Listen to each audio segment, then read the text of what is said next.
بسم اللہ الرحمن الرحیم الحمد للہ رب العالمین والصلاة والسلام علی اشرف المرسلین نبینا و سیدنا محمد وعلی آلہ و اصحابہ اجمعین۔ ناظرین السلام علیکم ورحمۃ اللہ وبرکاتہ۔ ہماری آج کی گفتگو کا موضوع ہے ویلنٹائن ڈے۔ یہ ایک اہم موضوع ہے کیونکہ ویلنٹائن کا جو تہوار ہے ہماری اسلامی ثقافت میں سرایت کرتا جا رہا ہے، اور یہ ایک فتنہ ہے، ایک بدعت ہے، ایک گمراہی ہے، اور سب سے بڑھ کے ایک بہت بڑا گناہ ہے جس کے ہم مرتکب ہو رہے ہیں۔ تفصیل میں جانے سے پہلے اس دن کا جو پس منظر ہے، بیک گراؤنڈ ہے، وہ جاننا ضروری ہے۔ سینٹ ویلنٹائن جو ہے اس کا زمانہ 3 صدی عیسوی کا ہے۔ یہ ایک عیسائی عالم تھا، کیتھولک تھا، اور جو کیتھولک علماء ہیں وہ عام طور پہ شادی نہیں کرتے، تو کسی جرم میں اسے جیل ہو گئی، اور جیل میں جو جیلر کی بیٹی تھی اس سے موصوف کو عشق بھی ہو گیا، اور پھر خفیہ ملاقاتوں کا سلسلہ شروع ہو گیا۔ یعنی سادہ الفاظ میں یہ ان سے بدکاری کے مرتکب ہوتے رہے، اور جیلر کی بیٹی جو ہے وہ تحفے میں اسے سرخ گلاب پیش کرتی تھی۔ رومن امپائر تھی اس زمانے میں، اور اسے جو بھی جرائم تھے اس کے عوض سزائے موت ہو گئی، اور یہ 14 فروری سن 270 عیسوی کی بات ہے۔ اس کے بعد یہ ہوا کہ جب عیسائیت کو اقتدار ملا تو یورپ کے کسی گاؤں میں چند نوجوانوں نے یہ فیصلہ کیا کہ وہ گاؤں کی تمام لڑکیوں کے نام لکھیں گے پرچیوں پہ اور ایک ٹوکری میں ڈالیں گے، اور ہر نوجوان ایک پرچی اٹھائے گا، اور جس لڑکی کا نام نکلے گا وہ اس کے لیے سال بھر اس کی گرل فرینڈ رہے گی، اس کی محبوبہ رہے گی۔ یہ سینٹ ویلنٹائن کی یاد میں انہوں نے یہ کیا، اور تب سے یہ جو دن ہے ان کے ہاں عید کے دن کا درجہ اس نے حاصل کر لیا۔ اور اگر آپ دیکھیں تو عیسائیت میں کرسمس کے بعد جو سب سے مشہور دن وہاں منایا جا رہا ہے وہ ویلنٹائن کا دن ہے۔ اور عرب دنیا میں آپ کو معلوم ہوگا کہ بہت سے ایسے عرب بھی ہیں جو عیسائی ہیں۔ مثلا آپ لبنان میں دیکھیں تو تقریباً آدھی آبادی عربوں کی وہاں عیسائیوں کی ہے۔ مصر میں بھی تقریباً 15% عیسائی آباد ہیں۔ تو وہ اس دن کو عید الحب کہتے ہیں یا عید العشاق کہتے ہیں، کہ عاشقوں کی عید یا محبت کی عید۔ تو کہنے کا مقصد یہ ہے کہ اس دن کو بطور عید کے منایا جا رہا ہے عیسائی دنیا میں، اور مسئلہ یہ ہے کہ ہم مسلمان اس دن کو منانا شروع ہو گئے ہیں، جو کہ ایک خطرناک بات ہے، ایک غلط بات ہے۔ اب سوال یہ ہے کہ ہم کیوں اس دن کو منانے سے منع کرتے ہیں؟ بعض دفعہ لوگ پوچھتے ہیں کہ بھائی علماء کو کیا ہو گیا ہے کہ کوئی بھی اچھا موقع آتا ہے، خوشی کا موقع آتا ہے تو یہ ٹانگ اڑا دیتے ہیں، اعتراض کرتے ہیں۔ تو کیا وجہ ہے کہ اس دن کو منانے میں علماء رکاوٹ ہیں، منع کر رہے ہیں؟ اس کی وجہ یہ ہے کہ گو کہ اللہ تعالیٰ نے یہ جو مرد اور عورت کا تعلق ہے اسے حرام قرار نہیں دیا، بلکہ ایک پاکیزہ طریقے سے اس کو باہم استوار کیا ہے، اور وہ پاکیزہ طریقہ نکاح کا طریقہ ہے، شادی کا طریقہ ہے، اور میاں بیوی کے درمیان محبت اور الفت پیدا فرمائی ہے۔ بلکہ اللہ تعالیٰ نے اس رشتے کو اپنی نشانیوں میں سے ایک نشانی بتایا ہے۔ سورہ روم کا اگر آپ مطالعہ کریں تو اس میں آیت ہے وَمِنْ آيَاتِهِ أَنْ خَلَقَ لَكُم مِّنْ أَنفُسِكُمْ أَزْوَاجًا لِتَسْكُنُوا إِلَيْهَا وَجَعَلَ بَيْنَكُم مَّوَدَّةً وَرَحْمَةً، کہ اس کی آیات میں، اللہ کی نشانیوں میں سے ایک نشانی یہ بھی ہے کہ اس نے تمہارے لیے تمہیں میں سے تمہارے جوڑے پیدا کیے، تمہاری بیویاں پیدا کی، عورتوں کے لیے مرد پیدا کیے، مردوں کے لیے عورتیں پیدا کیں، اور مقصد یہ ہے کہ تاکہ تم سکون حاصل کرو اور تمہارے درمیان محبت، رحمت، الفت پیدا فرمائی۔ یہ اللہ کا ایک معجزہ ہے۔ اس کے علاوہ اگر ہم اس تعلق کو تلاش کریں شادی کے بندھن کے علاوہ، تو اس کے لیے پھر ہمارے دین نے بہت سخت سزائیں رکھی ہیں۔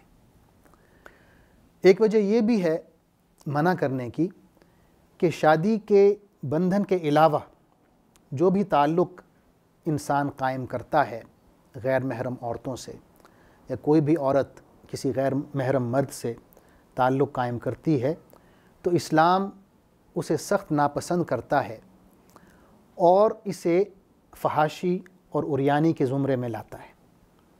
سورہ نور میں اللہ تعالیٰ فرماتے ہیں ان الذین یحبون ان تشیع الفاحشۃ فی الذین آمنوا لہم عذاب علیم فی الدنیا والآخرہ۔ وہ لوگ جو مسلمان معاشرے میں فحاشی پھیلانا چاہتے ہیں، ان کی یہ خواہش ہے کہ کسی طرح فحاشی پروان چڑھے مسلمان معاشرے میں، تو ان کے لیے اس دنیا میں بھی اور آخرت میں بھی شدید ترین عذاب ہے۔ تو یہ اللہ کی طرف سے ایک وارننگ ہے ہمارے لیے، مسلمانوں کے لیے، اور غیر مسلموں کو بھی اللہ تعالیٰ مخاطب ہیں۔ الذین میں تمام لوگ شامل ہو جاتے ہیں۔ کوئی بھی شخص یا کوئی گروہ، مسلمان ہو یا غیر مسلم، اگر وہ مسلمان معاشرے میں فحاشی پھیلانا چاہتا ہے تو پھر وہ اس آیت کی زد میں آ رہا ہے کہ اس کے لیے اس دنیا میں بھی شدید ترین عذاب ہوگا اور آخرت میں تو عذاب ہوگا ہی۔ تیسرا نقطہ یہ ہے کہ حضور اکرم صلی اللہ علیہ وسلم نے ہمارے لیے عید کے تہوار مقرر فرما دیے ہیں، اور اس کے علاوہ جتنے بھی عید کے تہوار چلے آ رہے تھے زمانہ جاہلیت میں، حضور صلی اللہ علیہ وسلم نے انہیں کینسل فرما دیا۔ مثلا ایک حدیث ہے، سنن ابو داود شریف میں ہے، حضرت انس رضی اللہ عنہ روایت کرتے ہیں، فرماتے ہیں قدیم رسول اللہ صلی اللہ علیہ وسلم المدینہ وَلَهُمْ يَوْمَانِ يَلْعَبُونَ فِيهِمَا، کہ جب حضور اکرم صلی اللہ علیہ وسلم ہجرت فرما کے مدینہ تشریف لائے تو اہل مدینہ دو تہواروں کو عید کے طور پر مناتے تھے، اس میں ان کی کھیل کود ہوتی تھی، تفریح کا سامان ہوتا تھا۔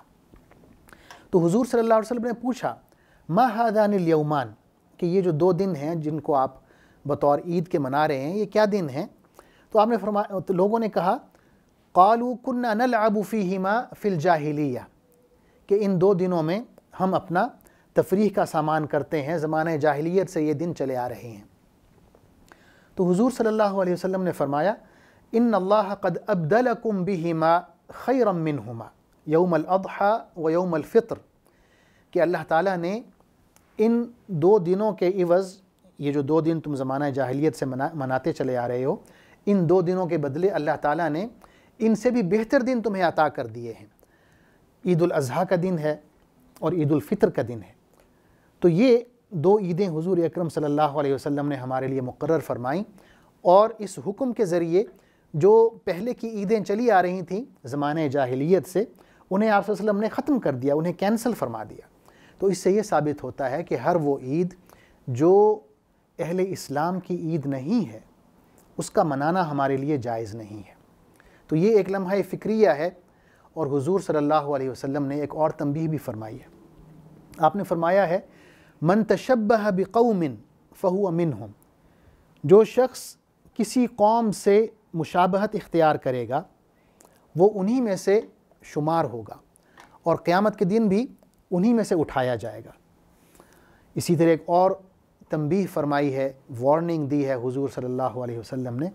آپ نے فرمایا ہے کہ ایک وقت ایسا آئے گا کہ جب تم لوگ کفار کی پیروی کرنا شروع کر دو گے، ان لوگوں کی جو تم سے پہلے تھے، ان امتوں کی جو تم سے پہلے تھے ان کی اس طرح پیروی شروع کر دو گے کہ اگر وہ کسی گوہ کی بل میں گھس جائیں تو تم بھی ان کے پیچھے گھس جاؤ گے۔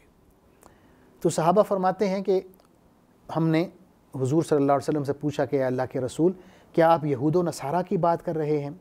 تو آپ نے فرمایا اور کون ہیں جن کا میں ذکر کر رہا ہوں؟ یعنی یہ دو قومیں ایسی ہیں کہ آپ ان کی پیروی کریں گے اور اندھا دھند پیروی کرنے میں لگ جائیں گے۔ یعنی یہ ایک تنبیہ ہے حضور صلی اللہ علیہ وسلم کی طرف سے، اور ہمیں سوچنا ہے کہ کیا ہم ویسے تو نہیں کر رہے، وہ کام تو نہیں کر رہے جس سے آپ صلی اللہ علیہ وسلم نے ہمیں روکا ہے۔ اب یہ ہمیں دیکھنا ہے کہ ہماری ذمہ داری کیا ہے۔ ہم والدین ہیں، ہم اولاد بھی ہیں، ہم اساتذہ ہیں، ہم علماء ہیں، ہم تاجر ہیں، ہم میڈیا والے ہیں۔ تو ہم میں سے ہر ایک کی فرداً بھی اور گروہ کے طور پر بھی ذمہ داری عائد ہوتی ہے۔ والدین پر یہ ذمہ داری عائد ہوتی ہے کہ بچوں کو روکیں کہ وہ اس تہوار میں کسی طریقے سے بھی شامل نہ ہوں، یعنی کم از کم اتنا تو ضرور کہیں کہ اس روز وہ کسی قسم کی سرخ چیز نہیں خریدیں گے، نہ سرخ پھول خریدیں گے، نہ سرخ غبارے خریدیں گے، نہ سرخ اور چیزیں خریدیں گے، کوئی اور تحفہ، کیونکہ اس کا تعلق اس دن سے جوڑا جا رہا ہے اور یہ بہت بڑی گمراہی ہے۔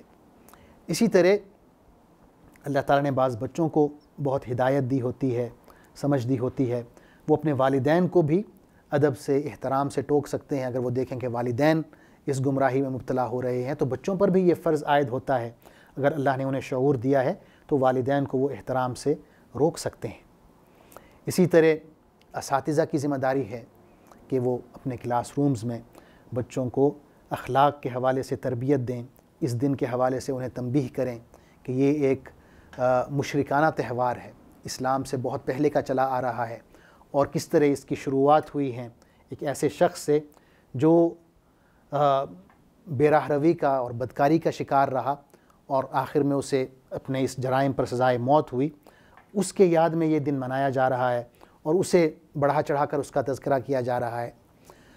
اور تاجر برادری کا بھی یہ فریضہ ہے، یہ ذمہ داری ہے کہ اللہ سے ڈریں، یہ جو سامان ہے جو اس دن کی مناسبت سے لایا جاتا ہے اسے امپورٹ نہ کریں، اس کی خرید و فروخت نہ کریں۔